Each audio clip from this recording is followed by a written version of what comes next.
Como a FIFA traiu a Panini? O que aconteceria se a Coca-Cola deixasse É de que agora não vai o álbum da Copa do o próximo álbum, né, da Copa, vai ser por outra empresa que inclusive deve ficar muito mais caro. existir na Copa do Mundo? Ou se a Nike deixasse de vestir as maiores seleções no mercado de álbuns de figurinhas? Eu gostaria que a camisa do Brasil fosse da Adidas. Esse é exatamente o tamanho da mudança que pode estar acontecendo. Se você cresceu acompanhando uma Copa do Mundo, existe uma grande chance de que a Panini tenha feito parte dessa história, através dos seus álbuns e figurinhas. Mas A agora, FIFA é pela uma primeira vez, vergonha. o império construído pela empresa italiana está seriamente Não, ameaçado. a FIFA é não dá. A FIFA é bagulho sujo mesmo, mano. Depois de mais de meio século produzindo o álbum oficial da Copa do A logo é uma das logos, acho que eu vou dizer que é a logo mais preguiçosa das Copas do Mundo. Mundo, a Panini pode estar perdendo sua parceria com a FIFA. Pô, isso aqui não dá, mano. Os caras pegaram um, um, um letreiro de um PNG aleatório e, e, e colocaram. Olha como que era melhor a logo da Copa de 2020, de 2014, que por muito tempo diziam, e que dá realmente para ver por esse lado, que parecia uma pessoa com a mão na cara, né? E aí, cara, eu lembro que isso aqui, esse logo teve tanta teoria da conspiração. Eu lembro que, por exemplo, tinha esse da mão na cara, que seria a vergonha do de tudo que aconteceu politicamente, assim, né? Que o Brasil gastou uma fortuna de dinheiro público pra essa Copa. Eu, eu lembro. Aí eu lembro que até acertaram, né? Que isso aqui seria uma mão de vergonha também, porque o Brasil ia passar uma vergonha na Copa. Quem falou isso acertou. E tinha gente que viu isso aqui, ó. Aqui é 2014. Tinha gente que viu, disse que aqui estava escrito Zóia. Por quê? Porque era pra ficar de olho no, no, no que ia acontecer naquela Copa. Cara, os caras eram muito criativos. E esse não é apenas o fim de um contrato, pode ser o golpe mais duro já sofrido pela empresa que transformou colecionar figurinhas em uma paixão mundial. Mas como uma companhia que chegou a faturar mais de US$ 1 bilhão, vende álbuns em mais de 150 países e imprime milhões de pacotinhos todos os dias, acabou nessa Era isso situação. aqui mesmo. Será que esse pode ser o golpe final para a Panini? É isso que iremos descobrir. Era isso mesmo. A banca que virou império. Para entender como a Panini Zóia, é. Tinha gente que falava que tava escrito Zóia. Porque. Aqui, ó, tá vendo? Tipo, se você forçar, você realmente consegue ver isso. Um Z, um O, um I e um A. Não sei quem criou isso, mas. construiu um império que movimentaria mais de US$ 1 bilhão, precisamos voltar a Modena, no norte da Itália. A história começa na década de 50. Muito antes de existir uma empresa conhecida no mundo inteiro, os irmãos Giuseppe, Benito, Humberto e Franco Panini Itália. administravam uma pequena banca de O que jornais. tava O rolando na trabalho era época. simples, pouco Ah, valorizado e mano. rendia muito pouco, É mas que foi foi usado justamente muito ali dinheiro que eles público, deram os né? primeiros passos no mundo editorial. Na época, Pra produzir figurinhas obra da sequer fazia parte Copa. dos planos da família. É. Tipo, ficar de olho em bagulho de corrupção, né? Por causa da Copa. Era basicamente isso. O foco era distribuir jornais e revistas, tanto que em 1954 os irmãos fundaram a Fratelli Panini Distribuzione Giornali, uma empresa que criou uma rede logística capaz de expandir a distribuição de Mas eu não lembro exatamente se era só isso. Devia ter mais coisa. publicações por toda a região de Modena. Enquanto isso, o mercado de figurinhas na Itália era dominado por outras empresas. As Inter. coleções eram vendidas de forma bastante diferente da que conhecemos hoje. As figurinhas eram comercializadas uma a uma. Os famosos pacotinhos com várias figurinhas ainda nem existiam. Já nos Estados Unidos, quem dominava o mercado de colecionáveis era a Top, Ah, não vou dizer que. Dependendo do preço, é até mais justo, né? Tu comprar uma por uma. que fazia enorme sucesso com seus cartões de beisebol. Porém, aqueles produtos tinham outro conceito. Eram cartões feitos apenas para coleção, sem qualquer álbum para completar. Foi observando o sucesso desse mercado que os irmãos Panini decidiram experimentar algo novo. Resolveram produzir suas próprias figurinhas. Curiosamente, porém, o primeiro projeto não tinha nenhuma relação com futebol ou qualquer outro esporte. A ideia de Giuseppe era criar cartões ilustrados de flores. O resultado foi um fracasso. A coleção não despertou o interesse do público e o projeto acabou Pô, sendo cartões de flores. deixado de lado. Contudo, em 1960 surgiu uma oportunidade que mudaria completamente a história da família. Uma empresa chamada Nanina estava liquidando um enorme estoque de figurinhas de campeonato italiano de futebol que não havia conseguido vender. Os irmãos Panini compraram todo aquele lote e decidiram fazer uma mudança aparentemente simples, mas que iria revolucionar o mercado. Em vez de vender cada figurinha separadamente, eles colocaram 2 figurinhas de temas aleatórios dentro de um pequeno pacote fechado. O comprador só descobriria quais havia recebido depois de abrir o envelope. A ideia foi um sucesso imediato. O estoque inteiro foi vendido e somente no primeiro ano, cerca de 3 milhões de A primeira loot box da história, né? pacotinhos foram comercializados. E somente no primeiro ano, cerca de 3 milhões de pacotinhos milhas. foram comercializados. Foi nesse momento que os irmãos perceberam que haviam encontrado um modelo de negócio muito maior do que a distribuição de jornais. Convencidos do potencial daquele mercado, decidiram abandonar a antiga atividade e apostar todas as fichas nas figurinhas. No ano seguinte, em 1961, Giuseppe Panini fundou oficialmente a Panini. Através dessa pequena mudança, a Panini mostrou que muitas vezes o sucesso não está em inventar algo completamente novo, mas em encontrar uma forma mais inteligente de fazer o que todo mundo já fazia. E isso vale para muita coisa no dia a dia. Afinal, se existe uma maneira melhor de fazer algo que você já faz, por que continuar escolhendo a opção que entrega menos? A verdade é que quase todo mundo Ai, já não, usa Nômade cartão para não. tudo. De novo a ad da Nômade, meu Deus do céu.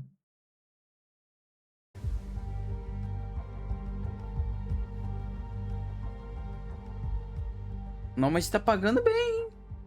A Em máquina Panini. 1961, no mesmo ano em que a empresa foi oficialmente fundada, a Panini lançou seu primeiro álbum de figurinhas. A coleção reuniu jogadores da Série A, a principal divisão do futebol italiano. No entanto, havia um detalhe essencial para que esse negócio funcionasse: os direitos de imagem. Sem as licenças oficiais, a empresa não podia utilizar os escudos dos clubes, os uniformes e nem mesmo a imagem dos jogadores. Por isso, antes de colocar seu primeiro álbum das bancas, a Panini precisou negociar com a Liga Italiana. Mas você vê que desde o início é meio que segue a mesma lógica, né? É uma foto, é a foto dos jogadores, uma foto do escudo e uma foto do que fala que é perfilada, né? Que é a foto do time todo. E garantir todos os direitos necessários para produzir uma coleção oficial. E esse foi o primeiro passo de uma expansão impressionante. Depois do sucesso dos cerca de 3 milhões de pacotinhos vendidos com o lote comprado da Nanina, a primeira coleção produzida Nanina. pela própria Panini alcançou aproximadamente 15 milhões de pacotes comercializados. No ano seguinte, esse número praticamente dobrou, chegando a 29 milhões. Os álbuns também ofereciam muito mais do que simples figurinhas. Eles traziam fotografias de alta qualidade dos clubes da Série A, informações sobre os jogadores e até páginas dedicadas à história do futebol italiano. A experiência de completar um álbum começava a se transformar em algo muito maior do que apenas colecionar imagens. Enquanto as vendas disparavam, cada um dos irmãos Panini assumiu uma função específica dentro da empresa. Giuseppe comandava o negócio, Benito era o responsável pela distribuição,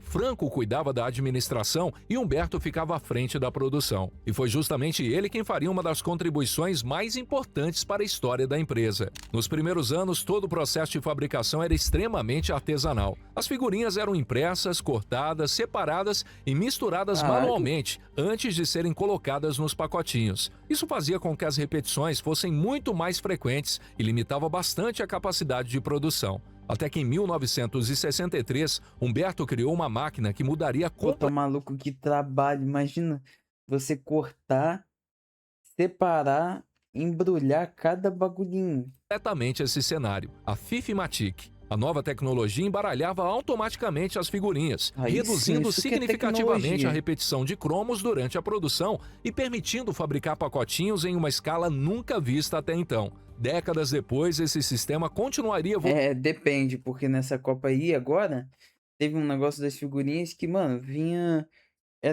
Era muito mais difícil de você conseguir certas figurinhas, assim, tipo de brilhante e tal. Ou vinha muita repetida. Teve um erro aí na distribuição dessas figurinhas agora. Evoluindo até permitir que a fábrica da Panini produzisse Se você comprasse tudo em um lugar, era mais provável vir repetido. cerca Teve um problema bem legal assim, bem legal, bem feio em de lote. 11 milhões de pacotinhos por dia. No entanto, apesar de todo esse crescimento, existia um limite evidente. A Panini havia conquistado a Itália, porém seu principal produto ainda estava restrito ao campeonato italiano. Se quisesse se transformar em uma empresa global, precisava de uma competição que fosse acompanhada pelo mundo inteiro. E essa oportunidade apareceu em 1970. Às World vésperas Cup. da Copa do Mundo do México de 1970, a Panini conseguiu fechar um acordo histórico com a FIFA. Segundo diversos relatos, a licença oficial da competição custou apenas $1.000. O contrato permitiu Ok. utilizar toda a identidade visual do torneio, incluindo o nome oficial da Copa do Mundo, o logo da FIFA, a mascote e os estádios da competição. Mesmo assim, ainda havia um desafio importante. A autorização da FIFA não era suficiente para publicar tudo. Para utilizar os escudos das seleções e as fotografias dos jogadores, a Panini ainda precisava negociar separadamente com cada federação nacional. Depois de concluir todas essas negociações, a empresa lançou o primeiro álbum oficial de figurinhas de uma Copa do Mundo. A edição da capa de 1970 era bastante modesta se comparada às Caraca, esse negócio realmente parece que foi desenhado à mão. atuais. Tinha apenas 50 páginas e reunia 288 figurinhas. Ainda assim, ela marcou o início de uma parceria que duraria décadas e transformaria completamente a forma como milhões de pessoas vivenciavam o Mundial. Foi também nessa época que a Panini passou a popularizar outra inovação importante: as figurinhas autoadesivas, eliminando a necessidade de usar cola para completar os álbuns. Aleluia, Entretanto, né? produzir um álbum de Copa nunca foi uma tarefa simples. Na década de 70, entrar em contato com dezenas de federações espalhadas pelo mundo, conseguir fotografias atualizadas e confirmar quem realmente disputaria o torneio era um processo extremamente demorado. E curiosamente, mesmo com toda a tecnologia disponível hoje, esse continua sendo um dos maiores desafios da empresa. Segundo Direitos Fabrício autorais, né? Melegari, diretor editorial do Grupo Panini, a produção de um álbum da Copa começa muitos meses antes do início do torneio. Nesse período, a empresa precisa reunir as fotos oficiais das seleções, confirmar escudos, revisar cada detalhe gráfico e, principalmente, prever quais jogadores estarão entre os convocados. Como as listas oficiais só são divulgadas perto da competição, a Panini passa meses analisando estatísticas, conversando com as federações e consultando jornalistas especializados para reduzir ao máximo o risco de incluir um atleta que acabe ficando fora da Copa. E mesmo com toda essa preparação, Ih, erros isso aí até hoje é impossível, mano. ainda acontecem. Ao longo dos anos, os álbuns também passaram a incorporar novidades que se tornaram tradição. Foram surgindo páginas dedicadas aos estádios da competição, homenagens às Copas anteriores e talvez a inovação mais lembrada pelos colecionadores: os famosos escudos metalizados, que fizeram sua estreia na Copa da Espanha em 1982. Foi reunindo essas inovações, aperfeiçoando sua Ó, eu tecnologia. mesmo paguei, eles lançaram agora o kit de atualização. Tem 120 jogadores errados. E agora vão vir 120 figurinhas nesse kit aí. Não tem como acertar, é muito difícil. Quer dizer, óbvio, tem alguns que é meio lógico de acertar, né? Mas é muito difícil você acertar tudo. E principalmente associando sua marca ao maior torneio de futebol do planeta, que a Panini deixou de ser apenas uma fabricante de figurinhas italiana para construir um verdadeiro império em torno da Copa do Mundo.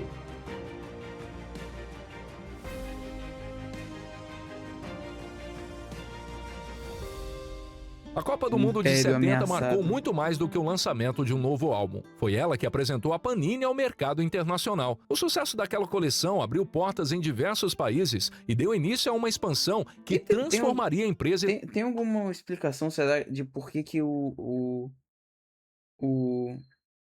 Não entendi.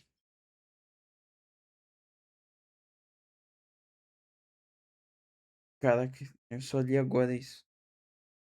Italiana em uma gigante global. Com a parceria com a FIFA consolidada, a Panini começou a ampliar rapidamente seu portfólio de licenças. Além da Não, acho que eu já tinha lido antes. Não sei agora.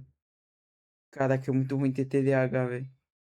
Na Copa do Mundo, a empresa passou a fechar acordos com competições continentais e campeonatos nacionais, levando seus álbuns para cada vez mais mercados. Em 1977, a Panini entrou oficialmente no mercado. O quê? Não, é porque tu tinha perguntado lá em cima o que que tava rolando na época.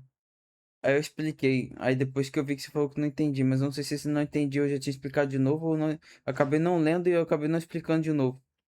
Mercado britânico com seu primeiro álbum dedicado ao futebol inglês. Poucos anos Já depois, falou, em Otávio? 1980, lançou a primeira coleção oficial da Eurocopa e também garantiu um dos contratos mais importantes de sua história. Nunca fiz um álbum de Champions League nem Eurocopa. Eu só fiz de futebol, eu só fiz álbum do Campeonato Brasileiro. Acho que eu fiz dois álbuns do Campeonato Brasileiro. Nem sei por quê. Porque eu não via futebol. Eu nunca vi, eu nunca acompanhei Campeonato Brasileiro. Eu não sabia o nome de ninguém.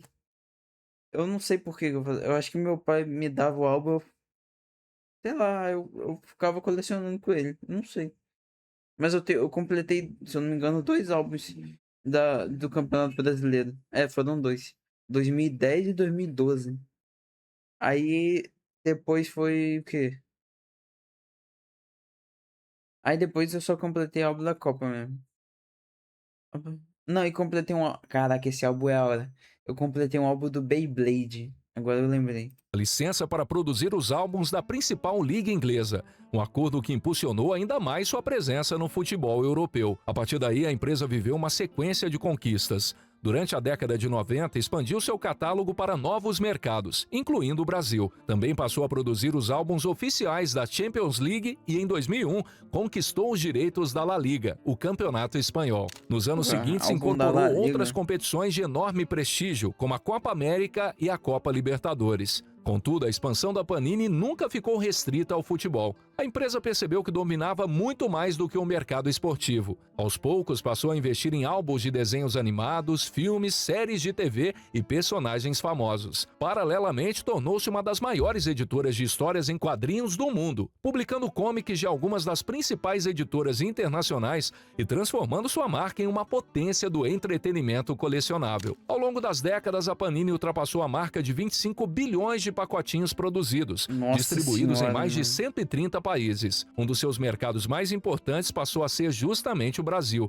que hoje figura entre os maiores consumidores de álbuns de figurinhas da empresa. A Panini havia se tornado a maior empresa de álbuns de figurinhas do planeta, e os números comprovavam isso. Durante a Copa do Mundo de 2014, realizada no Brasil, a empresa faturou cerca de 758 milhões de euros. 4 Mano anos do depois, céu. impulsionada pelo enorme sucesso da Copa da Rússia, esse valor saltou para aproximadamente 1,14 bilhão de euros, estabelecendo um novo recorde. E Então 22? veio a Copa do Mundo do Catar em 2022, em que Só a Panini subindo. ultrapassou pela primeira vez a marca de 2 bilhões de euros em faturamento anual, alcançando o maior resultado financeiro de toda a sua história. Tudo indicava que a empresa estava vivendo seu auge, e a expectativa era de que a coleção da Copa do Mundo de 2026, a maior já produzida pela Panini, quebrasse mais uma vez todos os recordes. Porém, foi justamente quando parecia invencível que começaram a surgir as primeiras ameaças ao seu império. Desde o início da sua história, o maior patrimônio da Panini foram os direitos de imagem. Sem essas licenças, a empresa não pode utilizar os nomes oficiais das competições, os escudos das seleções e dos clubes, nem a imagem dos jogadores. Em outras palavras, sem elas, simplesmente não existe álbum oficial. Por isso, manter contratos com entidades como a FIFA sempre foi fundamental para o sucesso da empresa. Em 2023, a Panini chegou a renovar seu contrato com a FIFA até 2030. O problema é que, enquanto a Panini reforçava sua posição, uma antiga rival voltava a ganhar Topps. espaço. A Topps havia construído sua reputação nos Estados Unidos com seus tradicionais cartões colecionáveis de beisebol. Durante décadas, praticamente não disputou o mercado de álbuns de figurinhas de futebol, mas isso começou a mudar nos anos 90. Em 94, a Panini sofreu sua primeira grande derrota. Perdeu a licença do campeonato inglês para a Topps. Nos anos seguintes, vieram novos golpes. Em 2008, a empresa americana conquistou os direitos da Bundesliga. Em 2015, foi a vez da Champions League deixar o catálogo da Panini. Mesmo assim, o cenário ainda ficaria muito mais desafiador. Em 2022, surgiu um concorrente que ninguém esperava ver disputando esse mercado, a Fanatics. Até então, a empresa era conhecida principalmente pela fabricação e venda de produtos esportivos licenciados, como camisetas, bonés e acessórios. Ela não possuía tradição em figurinhas ou cartões colecionáveis. Tudo mudou quando a Fanatics comprou a própria Topps por cerca de 500 milhões de dólares. Com essa aquisição, herdou toda a estrutura da empresa, sua experiência no mercado e, principalmente, boa parte das licenças que a Topps já havia conquistado ao longo dos anos. Pouco tempo depois, a Fanatics anunciou um acordo com a UEFA para produzir produtos licenciados das competições continentais. Entretanto, o impacto mais duro ainda estava reservado para o futuro. A partir de 2031, a Fanatics, por meio da Topps, passará a deter a licença exclusiva para produzir cartões colecionáveis, jogos de cartas, figurinhas e, principalmente, o álbum oficial da Copa do Mundo de 2034. Depois de mais de 6 décadas, a Panini perderá justamente a licença que ajudou a construir sua identidade perante milhões de colecionadores em todo o mundo. Hoje todo mundo quer... Cara, pior é que, tipo assim, eu tô olhando aqui no site dessa Topps e não tem nada muito. Eles nunca fizeram, acho que, outro álbum. Ah, não, eles fizeram da Champions. Tipo, por eles fazerem um. Ó, álbum de figurinhas de Barcelona mais figurinhas. Mas eles não vendem isso aqui. Pack com 40 envelopes.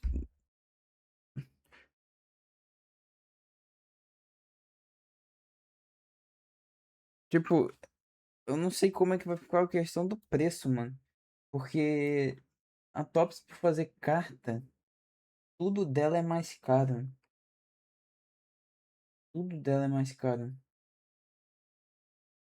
Kit, álbum, blá blá blá. Você vê, tipo, eu tô procurando aqui o álbum que você vai conseguir mais. Mais assim é R$ 200. Capa dura mais 10 figurinhas. É R$ 200. Tipo, hoje em dia, você, sem as figurinhas eu comprei por 80. Aí mais 10 dá quase a mesma coisa. Atenção, mas poucos sabem criar vídeos que realmente param o feed. Ah, sai daqui, Empresas cara. transformar a edição de vídeo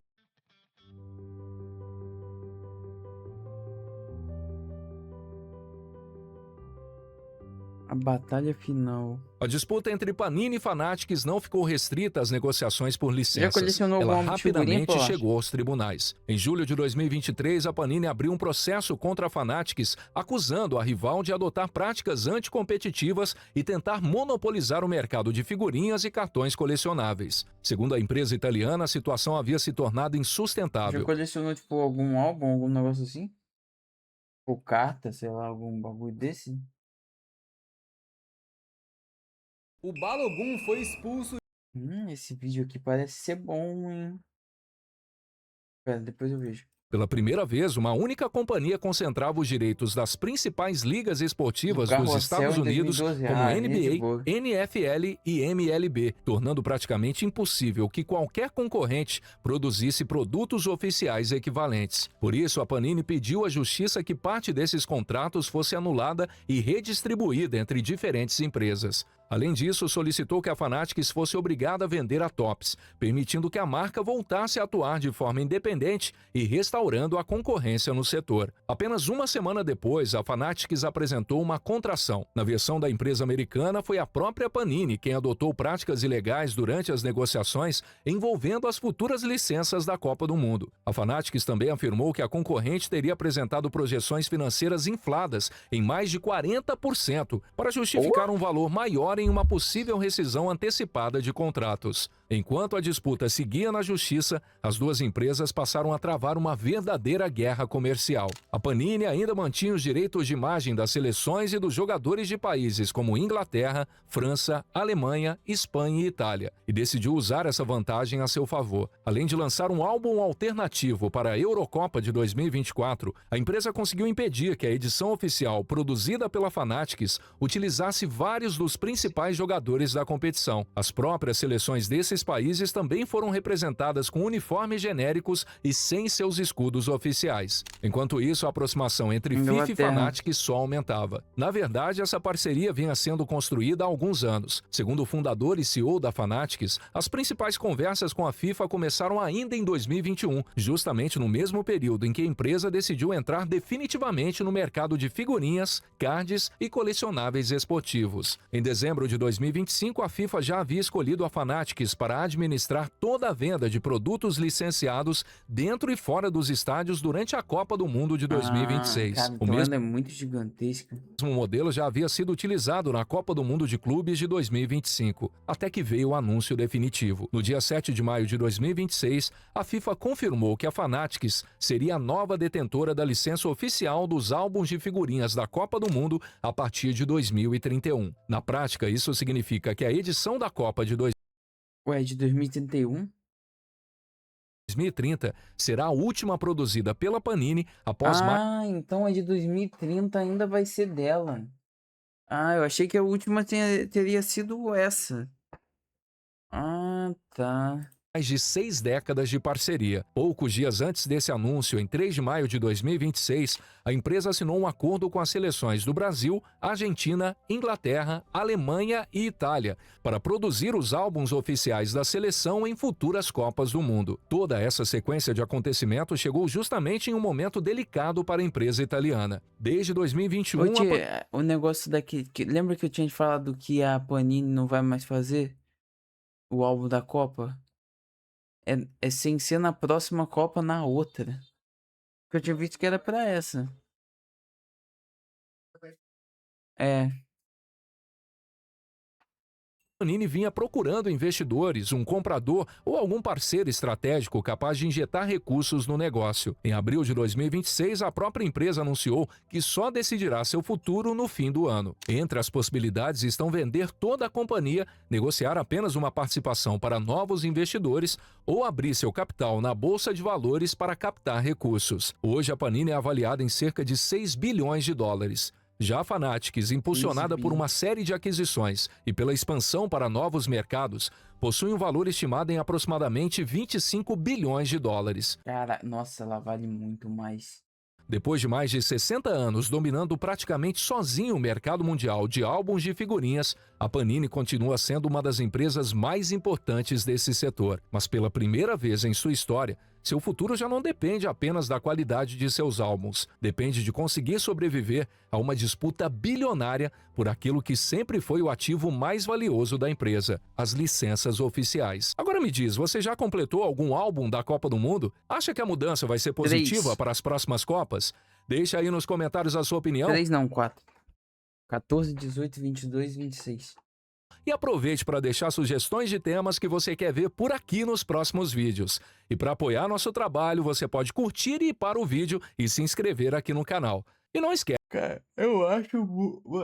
Eu tô com medo do Se preço você- que vai ver. Eu tô com medo de chegar e custar tipo R$ 30 o pack de figurinha. Porque do jeito que essa Tops aí tá infla o preço dos negócios, vai ser R$ 300 o álbum. R$ 30 o pack de figurinha. Caraca. Vai ser mais bonito? Muito provavelmente vai. Mas. Nossa, eu acho que vai ser muito mais caro, mano. Mas muito mais caro mesmo. Espero que não, né? Mas.